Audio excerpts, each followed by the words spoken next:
The toppling of Saddam Hussein's statue in Firdo Square was a monumental moment for both Iraq and America, symbolizing American troops taking over the center of Baghdad and the end of a war. The scene was played live around the world all day, stating that Iraqis were pulling down the statue and the crowds were overjoyed. According to the article The Toppling in The New Yorker, written by Peter Mass, this is how the toppling really happened. Lieutenant Colonel Brian McCoy received information from a photographer that the center of Baghdad, Firdo Square, was empty with no resistance. At this time, many journalists were staying at the Palestine Hotel in Firdo Square. The troops made their way to Firdo Square, and Sergeant Leon Lambert noticed the statue and urged his superior, Captain Lewis, to take it down. After a handful of Iraqis were in the square, Lambert radioed Captain Lewis and told him some locals wanted to take down the statue.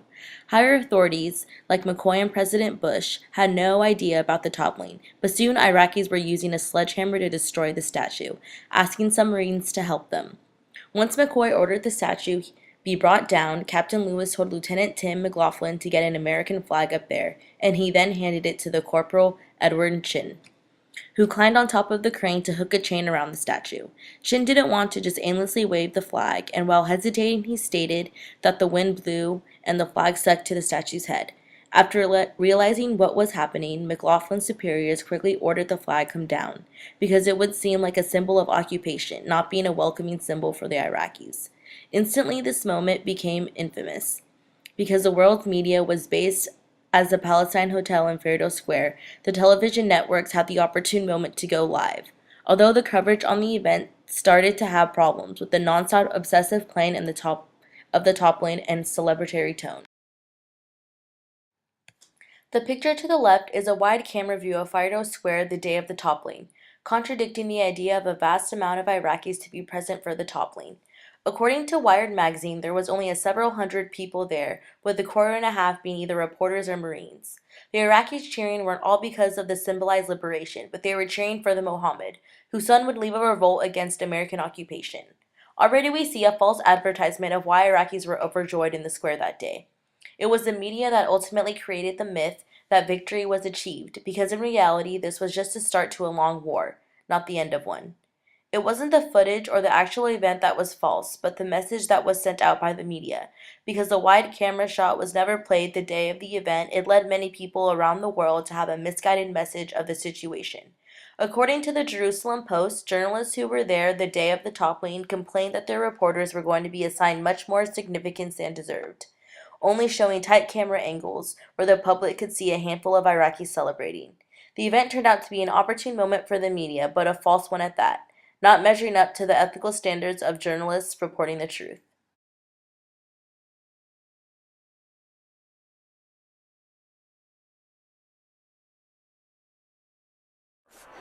This looks like it's going to be interesting to see whether they pull this down. I guess they will.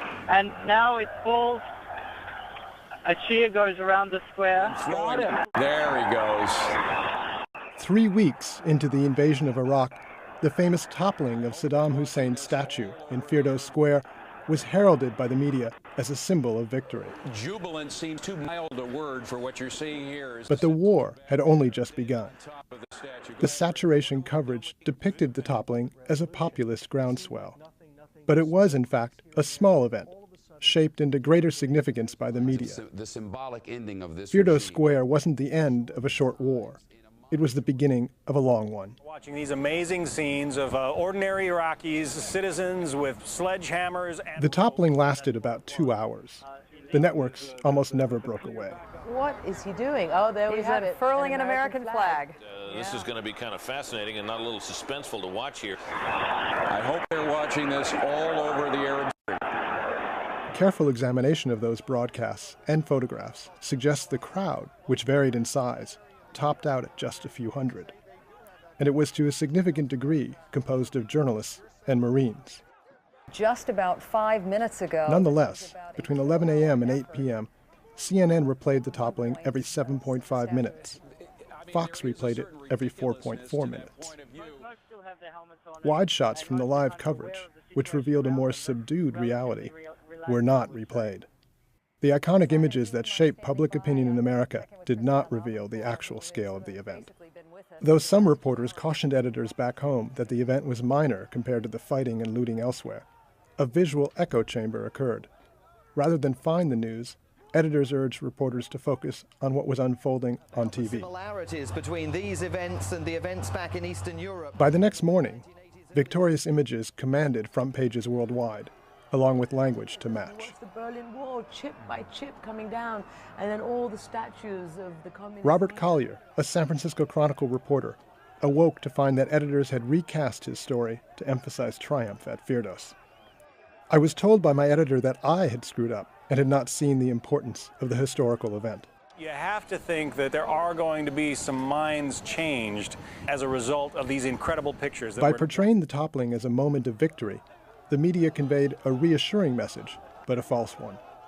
The scenes of free Iraqis celebrating in the streets, riding American tanks, tearing down the statues of Saddam Hussein in the center of Baghdad are breathtaking. We're seeing history unfold, events that will shape the course of a country, the fate of a people, and potentially the future of the region.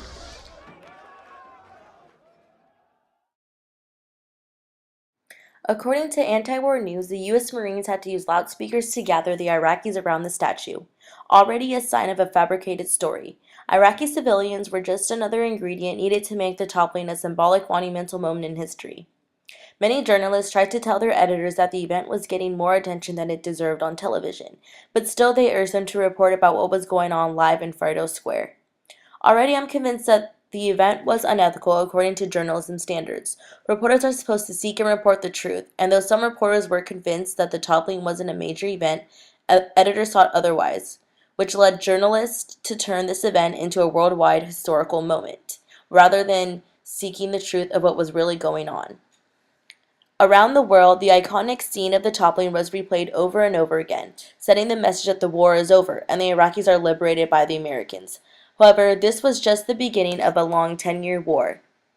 The footage and the photographs were all accurate images, but the portrayals of those images is what the media failed to report truthfully.